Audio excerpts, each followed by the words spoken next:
এখানে যে চীনামাটির যে কারুকাজগুলো রয়েছে এগুলো কিন্তু এখানে জাপান লেখা রয়েছে, একটাতে দেখছি সেই পুরাতন কারুকাজ। আনুমানিক 1860 সাল থেকে 1866 সালের দিকে কলকাতা থেকে আগত ধনাঢ্য কাঁচা চামড়া ব্যবসায়ী আলহাজ জোনাব আলী এই ঐতিহাসিক মসজিদটি নির্মাণ করেন। আসসালামু আলাইকুম, নতুন আরেকটি ভ্রমণ গল্পে আপনাকে স্বাগত জানাই। আজ আমরা চলেছি ঢাকার পাশেই সাভার থানার আমিনবাজারের দেওয়ান জমিদার বাড়ি এবং দেওয়ান জমিদার বাড়ির জামে মসজিদে। আপনাদের ডিটেলসে দেখাবো, দেওয়ান বাড়ি দেখাবো এবং দেওয়ান বাড়ির জামে মসজিদ আসলে এতটাই সৌন্দর্যমণ্ডিত, কারুকার্য ব্যবহার করা হয়েছে যে দেখলে আপনি অবাক হয়ে যাবেন। আর বেশি দেরি করবো না, চলুন যাওয়া যাক। আজ আমরা যাচ্ছি মোটরসাইকেল যোগে।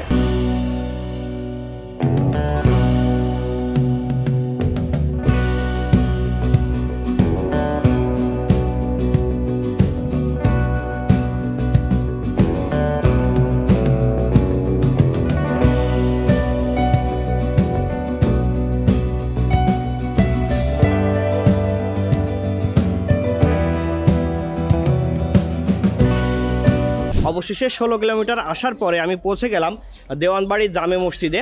মসজিদটি এতটাই সুন্দর এবং এতটাই কারুকার্যমণ্ডিত যেটা না দেখলে আপনাকে ভাষায় আমি প্রকাশ করতে পারবো না বা ভাষায় প্রকাশ করা সম্ভব না। আমি আশা করবো আজকের ভিডিওটিতে অন্তত একটি করে লাইক দিবেন এবং যারা ভিডিওটি ফেসবুকে দেখছেন অবশ্যই বন্ধুদের মাঝে শেয়ার করে রাখবেন। তাহলে আর কথা না বাড়িয়ে চলুন শুরু করা যাক। ডিটেলসে দেখে নিই দেওয়ানবাড়ি জামে মসজিদটি। দেওয়ানবাড়ি জামে মসজিদ ঢাকা আরিচা মহাসড়কের পাশেই সাভার উপজেলার আমিনবাজার এলাকায় অবস্থিত। মহাসড়ক থেকে স্পষ্ট দেখা যায় এই ঐতিহাসিক জামে মসজিদটি। আনুমানিক 1860 সাল থেকে 1866 সালের দিকে কলকাতা থেকে আগত ধনাঢ্য কাঁচা চামড়া ব্যবসায়ী আলহাজ জোনাব আলী এই ঐতিহাসিক মসজিদটি নির্মাণ করেন। তিনি তার ব্যবসায়িক প্রয়োজনে এই অঞ্চলে বসতি গড়ে তোলেন এবং স্থানীয় মুসল্লিদের ধর্মীয় ইবাদতের জন্য এই সুদৃশ্য মসজিদটি নির্মাণ করেন।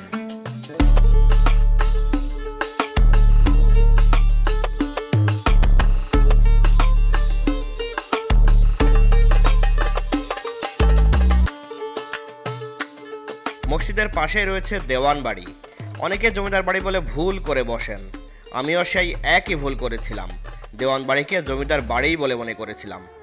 দেওয়ান বাড়িতে বর্তমানে বসবাস করছেন জোনাব আলীর উত্তরসূরিগণ।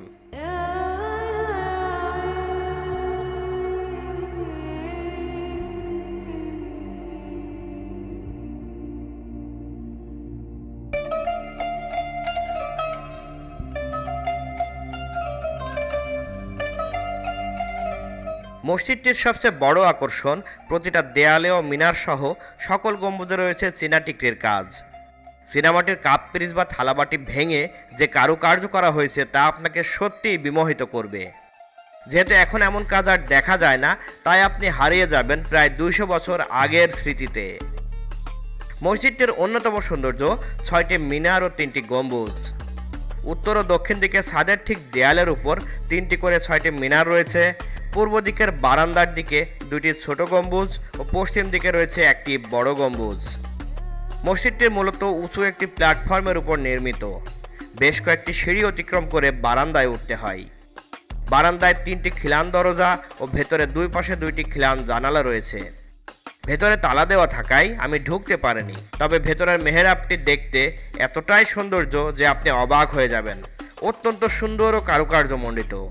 এখন আমি মসজিদটির বারান্দাতে অবস্থান করছি। বারান্দাতে হয়তো বা পরবর্তীতে টাইলস লাগানো হয়েছিল, কিন্তু মসজিদের যে মেন যে কারুকাজটি, মেন যে দেয়ালটি, সেই দেয়ালে যে কারুকাজগুলো এইগুলো কিন্তু সেই আগেরটাই করা রয়েছে। কিন্তু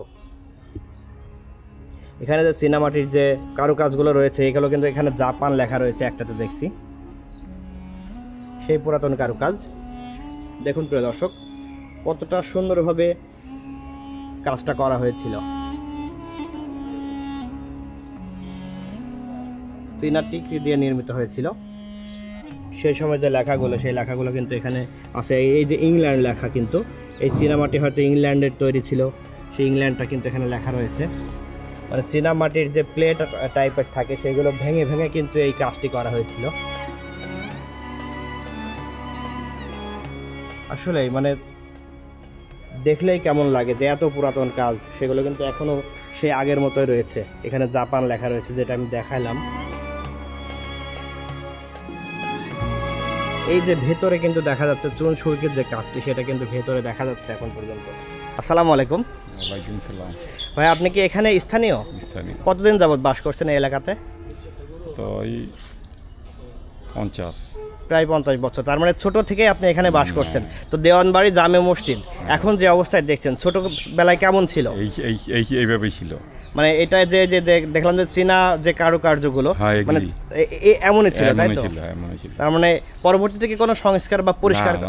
পরিষ্কার করবা গেলে এগুলি ছুটে যাবো, নরম বসে এর জন্য পরিষ্কার করা হয় না। কত সালে নির্মিত হয়েছে বলে আপনার মনে হয়? এটা কত সালে উঠে কয়েকবার 150 বছরের উপরে হবে। 150 কত হয় দেখা না, 150 বছরের উপরে হবে।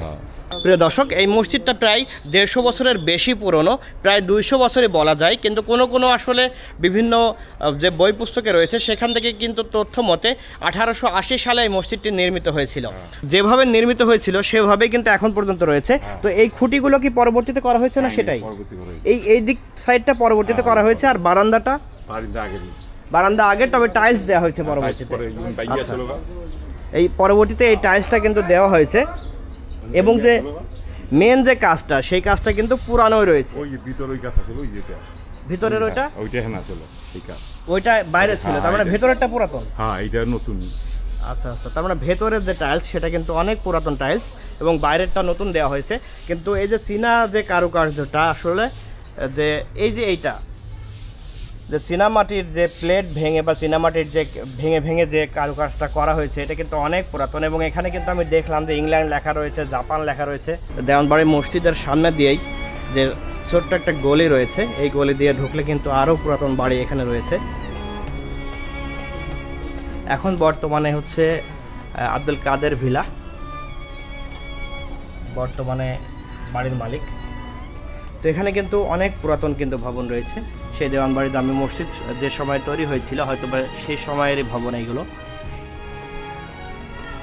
এই সাইড দিয়ে কিন্তু অনেক পুরাতন দেখা যাচ্ছে।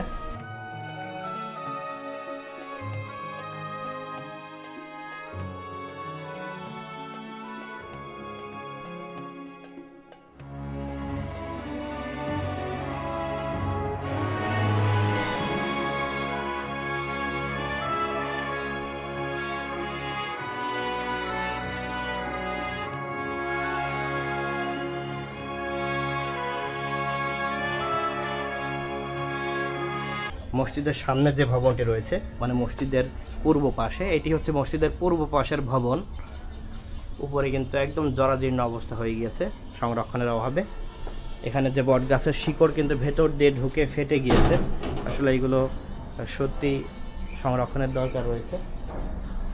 সংরক্ষণ করতে পারলে কিন্তু পরবর্তীতে স্মৃতি হিসেবে থেকে যাবে এবং ঐতিহাসিক একটি নিদর্শন হিসেবে এটা প্রাধান্য পাবে। এটি হচ্ছে মসজিদের পূর্ব পাশের ভবন, প্রায় ধ্বংসস্তূপে পরিণত হয়েছে এখন। আর এই পাশটাতে রয়েছে মসজিদের উত্তর পাশের ভবন এবং মসজিদের ঠিক দক্ষিণ পাশে একটি শান বাঁধানো পুকুর ছিল, যেটা এখন বর্তমানে ভরাট হয়ে গিয়েছে। এই পাশটাতে শান বাঁধানো একটি পুকুর ছিল। এই পুকুরটাই হয়তোবা সেই সময় মসজিদের সৌন্দর্যটাকে আরও বেশি বৃদ্ধি করেছিল এবং মসজিদের যে পরিবেশটাকে আরও শীতল করেছিল হয়তোবা এই পুকুরের জন্য। কিছুদিন আগেও এই পুকুরটি দেখতে ঠিক এমন ছিল। বর্তমানে জোনাবালের কিছু উত্তরসূরিগণ পুকুর ভরাট করে রাজুকের নিষেধাজ্ঞা অমান্য করে বাড়ি ও দোকান নির্মাণ করছে। 2009 সালে রাজুকের নিবন্ধন হলেও সেই মোতাবেক এই ঐতিহ্যবাহী মসজিদটির কোনো পরিচর্যা হয় না। রাজুক কর্তৃক জোনাবালের উত্তরাধিকারদের চিঠিতে জানানো হলেও এক শ্রেণীর উত্তরসূরি দখল করতে পিছুপা হয়নি। এলাকাবাসী চায় এই জায়গা বিশেষ করে মসজিদটি বাংলাদেশ প্রত্নতত্ত্বের আওতায় এনে সংরক্ষণ করা হোক ও পুকুরটি পুনরায় খনন করে মসজিদটির সৌন্দর্য বৃদ্ধি করা হোক। আসসালামু আলাইকুম। ওয়ালাইকুম সালাম। ভাইয়ের নাম কি? আমার নাম আলামিন হলদার আকিব। কোথা থেকে আসছেন আপনি? আমি আসছি গাজীপুর থেকে। গাজীপুর থেকে। আপনি কি এর আগে কি কখনো দেওয়ানবাড়ি জামে মসজিদ বা দেওয়ানবাড়ি পরিদর্শন করতে এসেছিলেন? না, আমি আসি নাই। আমি এই প্রথমেই আসছি এই দেওয়ানবাড়ি জামে মসজিদ, আর এই পাশে আছে দেওয়ানবাড়ি। এই বাড়ির লোকজনই এই সম্ভবত এই মসজিদটা প্রতিষ্ঠিত করছে। এই হয়তো তাদের উত্তরসূরি তাদের কিছু পরিবারের লোকজনও আছে এইখানে। তাদের এই যে বাড়ি দেওয়ানবাড়ি আর হচ্ছে দেওয়ানবাড়ি মসজিদ এই দেখার মতোই। মসজিদের কারুকাজ অনেক সুন্দর, এই যে দেখা যায় বাইরের কারুকাজ অনেক সুন্দর। আর তাদের পুরানো বাড়িগুলা, এই সৌন্দর্য দেখার জন্যই আমি মূলত এখানে আসছি। এটি হচ্ছে মসজিদের দক্ষিণ পাশ, ও দক্ষিণ পাশের যে সাইডে একটা ঘর রয়েছে এবং এখান থেকে সিঁড়ি দিয়ে একটু উপরে ওঠা যায়, কিন্তু ছাদে ওঠার জন্য হয়তো এখান থেকে মই ব্যবহার করতে হয়। এছাড়া ছাদে ওঠার মতো কোনো পরিবেশ বা কোনো সিঁড়ি নেই। দেখুন দর্শক, কত সুন্দর যে চীনা মাটির যে চীনা টিকরির কাজগুলো রয়েছে, যে কারু কাজগুলো করা রয়েছে, দেখুন একটু।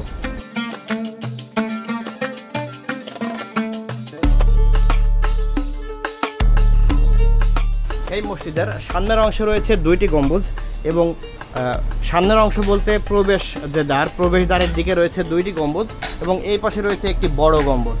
এটা হচ্ছে মেহরাবের স্থান। ইমাম সাহেব হয়তো এখানেই নামাজ পড়ান, যেহেতু আমি ভেতরে তালা দেওয়া রয়েছে এই কারণে আমি ভেতরে প্রবেশ করতে পারলাম না। এবং দুই দিকে মিলায়ে টোটাল মোট 6টি মিনার রয়েছে। এই দেওয়ানবাড়ির মসজিদটি ঘুরে দেখলাম এবং এর আশেপাশে যে ভবনগুলো রয়েছে সেগুলো কিন্তু দেখানোর চেষ্টা করলাম। আজকের ভিডিওটি যদি ভালো লেগে থাকে অবশ্যই একটি করে লাইক দেবেন।